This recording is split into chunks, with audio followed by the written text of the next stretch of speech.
বারবার চেষ্টা করছে ঢাকা ভার্সিটির সকল শিক্ষার্থীদেরকে হলে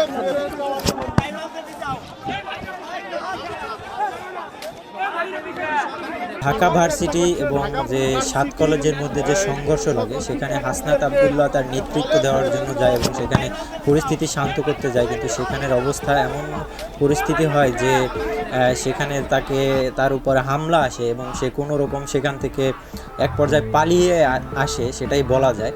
তো কেন যে হাসনাত আবদুল্লাহ যেই সার্জিস যাদের ডাকে লক্ষ কোটি মানুষ রাজপথে নেমেছিল, এখন তাদের ডাকে কেউ আসে না কেন? এখন তাদের উপরেই কেন বিরক্ত? যেই ছাত্র জনতা যাদেরকে এত ভালোবাসতো সেই ছাত্ররাই এখন তাকে কেন ভুয়া বলে ডাকে এবং তাকে বলে চোর বাটপার? এগুলো কেন বলে?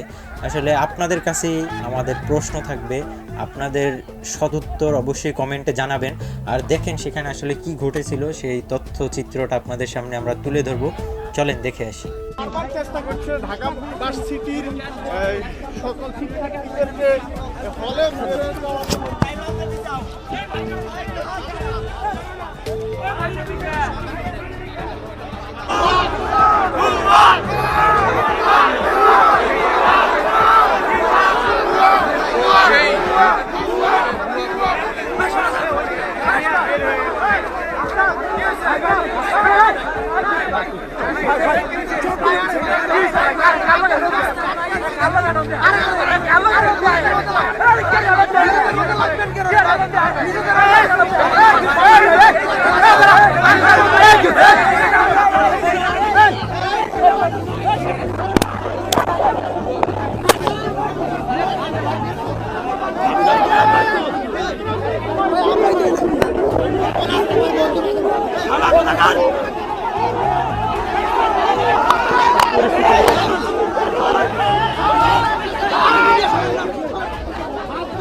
দর্শক, আমরা লক্ষ্য করছি এক পক্ষ হাসনাত আবদুল্লাহকে ঘিরে কিন্তু উত্তেজনকার পরিস্থিতি সৃষ্টি করছেন। আমরা লক্ষ্য করছি উদ্দেশ্যপ্রণোদিতভাবে বেশ কিছু মানুষ আমরা এখানে লক্ষ্য করছি।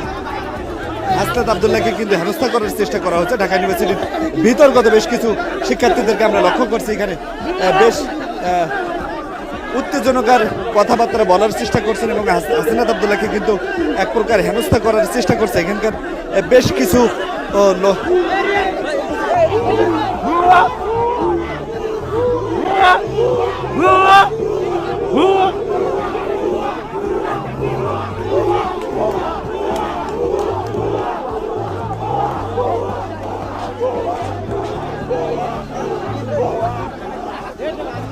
দর্শক লক্ষ্য করছিলেন হাসনাত আবদুল্লাহ আসছিলেন এখানে পরিবেশ শান্ত করার জন্য। আমরা বেশ কিছু উদ্দেশ্যপ্রণোদিত স্লোগানও এখানে লক্ষ্য করছি এবং তাকে ঘিরে কিন্তু বেশ কয়েকজন উত্তেজনকার পরিস্থিতি কিন্তু তৈরি করেছেন এবং তিনি আসলে বেসামাল হয়ে কিন্তু তিনি চলে গিয়েছেন।